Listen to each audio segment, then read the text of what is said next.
tell you.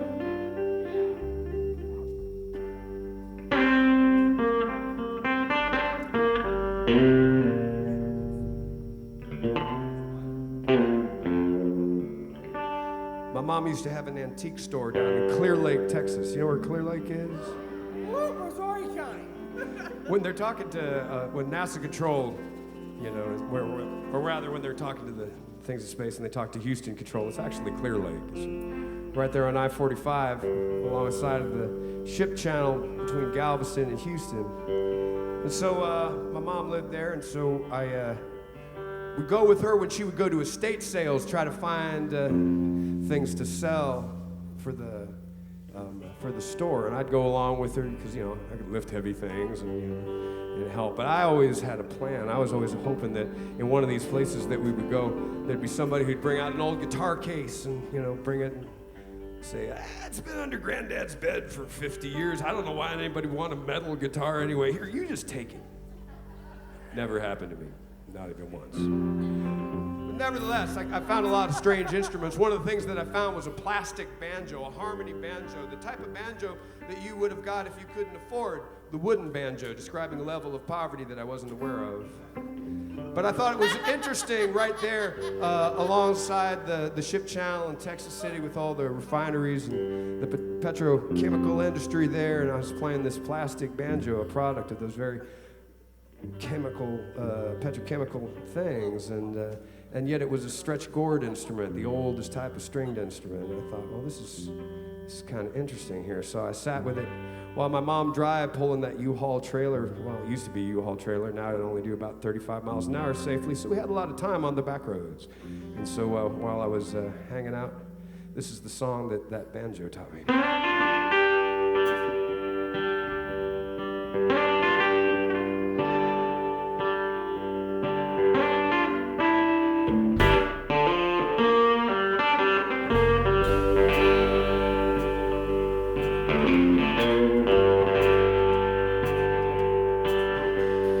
Just across the highway there's the Army store, and every time I see it I remember what it's for. My brother signed up so he could make his stay. He sent him to Iraq. It's just a year and a day in the showdown.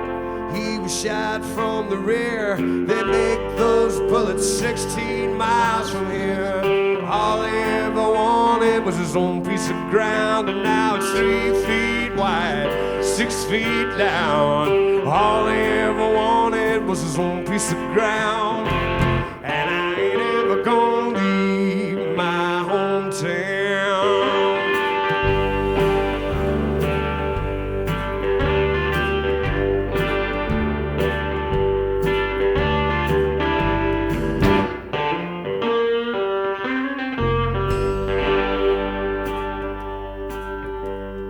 Church window caught in the corner of my eye. Jacob's ladder shining out of the sky. Well, I'm dreaming of Susie with the yellow hair.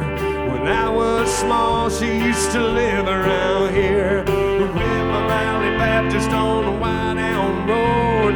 I kissed her in the choir when she was 12 years old. Susie went to school, but I just sort of hung around. She came back and burned the damn church down. Susie went to school, but I just sort of hung around. And I ain't ever gonna leave my hometown.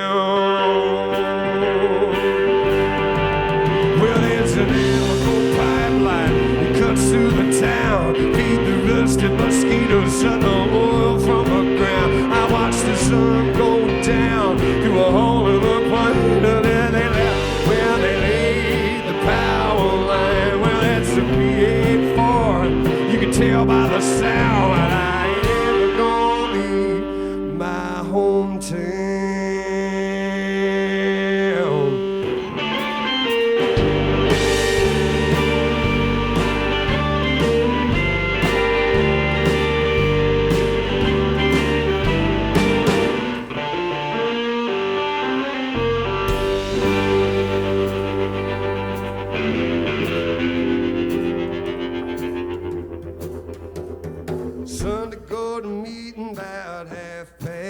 10. And I'll put on my best again.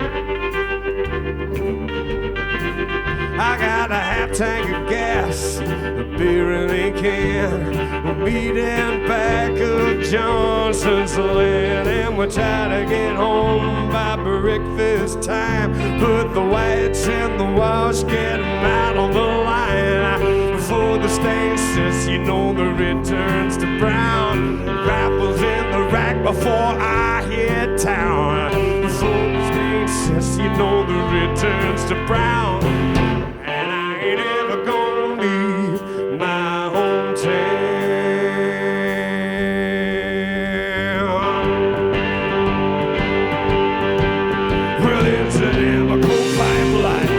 Through the town, feed the birds and mosquitoes, suck the blood from the ground. I watch the sun go down through a hole in the plane. Then they left when there ain't the power line. Well, that's a 12-gauge phone choke, you tell by the sound. But I ain't ever gonna leave my hometown.